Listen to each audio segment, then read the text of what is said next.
الله الرحمن الرحيم.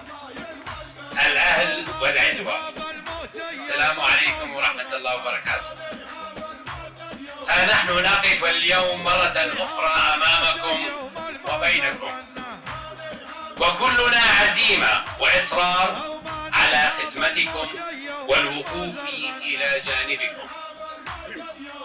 فقائمة الاتحاد التي نذرت نفسها لخدمة محافظة عجلون والوطن الغالي لن تخيب آمالكم وطموحاتكم، وستكون دائما إلى جانبكم، لأن جميع مرشحيها كانوا منذ سنوات طويلة على نفس النهج والروح. لم نغيرها ولن نبدلها الأيام والليالي. الحضور الكرام، في هذا الديوان العامر ومن مضارب عشيرة بني فواز الضاربة جذورها بالتاريخ، أحييكم أجمل تحية، مؤكدا لكم أن قائمة الاتحاد تسير بخطى واثقة نحو تحقيق الإنجاز والنجاح الذي نتطلع إليه جميعا. سنكون بإذن الله تعالى على قدر المسؤولية وعند حسن ظنكم جميعا، وسنسعى بكل جهد ممكن لتحقيق الفوز والنجاح المشرف لنا ولكم جميعا.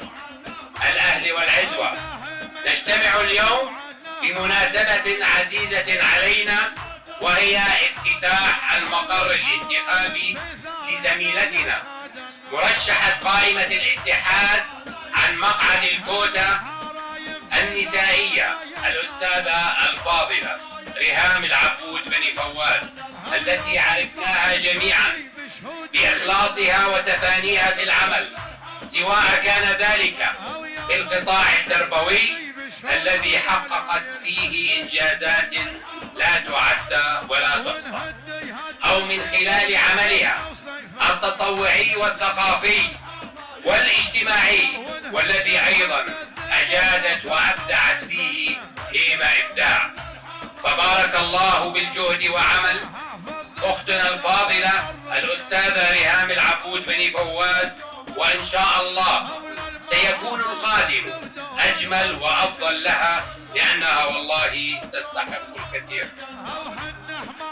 أما بقية أعضاء القائمة وهم أخي وصديقي عطوفة الدكتور رائد زغول، فشهادتي به مجروحة، فهو القامة التربوية والوطنية الكبيرة الذي ترك بصمات كبيرة في كل مكان عمل فيه، وحدث أيضا ولا حرج عن خدمته لأهله وأبناء محافظته، حيث كان على الدوام خير سند وفزعة لنا جميعا.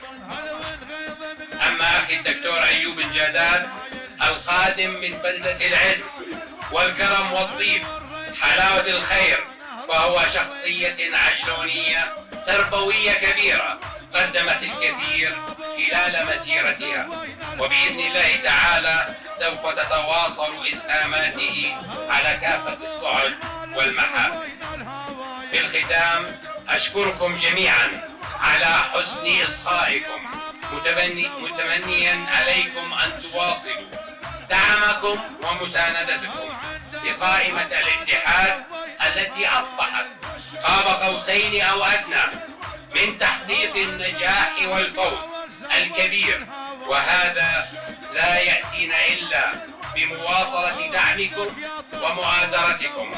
مقدما شكري وتقديري واحترامي لكم جميعا على حضوركم البهي، والشكر موصول لعشيرة بني فواز التي احتضنتنا اليوم اجتماعها هذا الطيب المبارك، وإن شاء الله سوف تتواصل مسيرتنا واجتماعاتنا الخير هذا، وسنكون دائما وأبدا مع بعضنا البعض، نلتقي على الخير والمحبة والانتماء لوطننا الغالي وقائد وطننا المفدى. حفظ الله الوطن حرا عزيزا، وحفظ الله قائد الوطن وقائد المسيرة جلالة الملك عبد الله الثاني بن الحسين المعظم، وحفظكم جميعا من كل سوء. والسلام عليكم ورحمة الله وبركاته.